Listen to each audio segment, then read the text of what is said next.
Imagine discovering that your own brother had hired assassins to murder you, and instead of preparing an army, you chose to pray. For him, in the 10th century, one young Christian king ruled differently from every monarch around him, while other rulers conquered kingdoms with swords. He believed a kingdom could only endure if it was built upon the teachings of Jesus Christ. His mercy made him beloved by the poor, but hated by the powerful. His name was Wenceslaus, and his final decision would transform him from a king into one of Christianity's greatest martyrs. Born around the year 907 in the land of Bohemia, Wenceslaus entered a world filled with political intrigue, pagan traditions, and constant warfare. His grandmother, Saint Ludmila, raised him as a devoted Christian, teaching him to read the Scriptures, care for the poor, and place Christ above earthly power. These lessons shaped the young prince in ways few could have imagined, while neighboring rulers measured greatness by the number of battles they won. Wenceslaus believed the true strength of a king was revealed by how he treated the weakest people in his kingdom. After ascending to the throne at a young age, he immediately began rebuilding churches, supporting priests, protecting widows, freeing prisoners whenever justice allowed, and ensuring food reached families during harsh winters. His generosity became legendary. Many nights he secretly carried firewood and bread through the snow to families too ashamed to ask for help. Few realized that the man knocking on their door was their own king. Not everyone celebrated his leadership. Powerful nobles viewed his Christian reforms as weakness. Pagan leaders resented the growing influence of the church. Some believed Bohemia needed a ruthless warrior instead of a compassionate ruler. At the center of this growing opposition stood Wenceslaus's younger brother, Boleslav, ambitious and influenced by advisors hungry for power. He slowly became convinced that the throne belonged to him.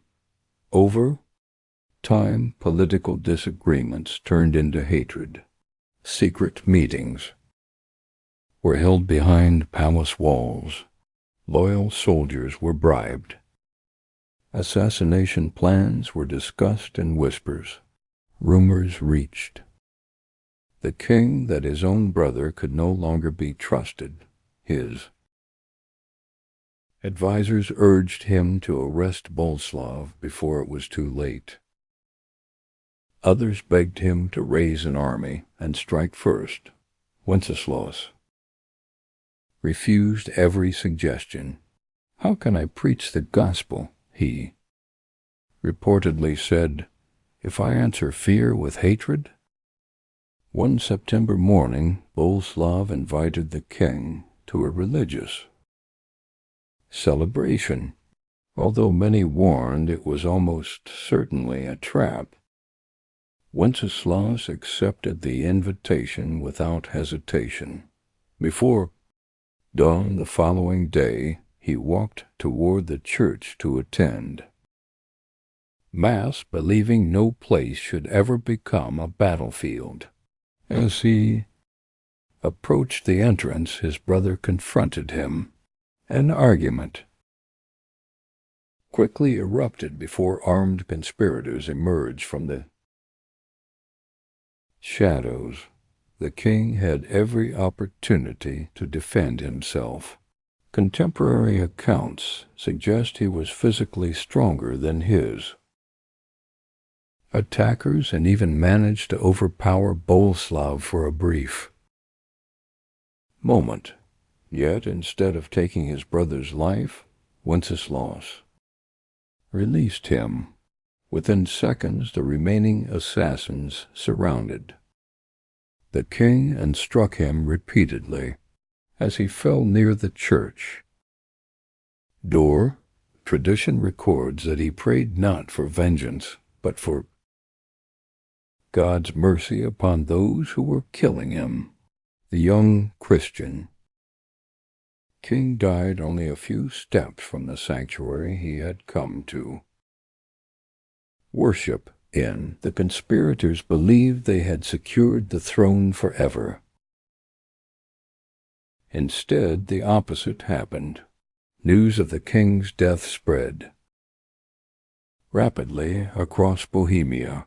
Ordinary people remembered the ruler who had walked among them without pride, who carried food to the hungry, protected the forgotten, and chose forgiveness over violence until his final breath. Pilgrims soon began visiting the place of his martyrdom, reporting answered prayers and miracles associated with his memory.